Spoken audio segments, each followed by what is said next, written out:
সত্য কথা বলতে আমাদের এদেশে জন্মগ্রহণ করাটাই ভুল। এই যে আমার স্ক্রিনে মেয়েটাকে দেখতে পাচ্ছেন, আচ্ছা আপনারাই বলুন এই মেয়েটার খারাপ কোন দিক আপনার চোখে পড়েছে? আপনারা কি একটা প্রমাণ দিতে পারবেন এই মেয়েটা কারো কাছে চাঁদা চেয়েছে?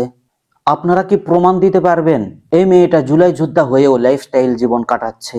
আপনারা কি প্রমাণ দিতে পারবেন এই মেয়েটা লক্ষ লক্ষ টাকার গাড়িতে চড়ে ঘুরে বেড়াচ্ছে? আসলে তার কোনো সমস্যা নেই, তার সমস্যা হচ্ছে সে কেন জুলাই যোদ্ধা, সে কেন ফ্যাসিবাদ আওয়ামী লীগের বিরুদ্ধে জুলাই যোদ্ধা হয়েছে, সে কেন ফ্যাসিবাদ আওয়ামী লীগের বিরুদ্ধে কথা বলে, তাকে কেন গ্রেফতার করা হয়েছে?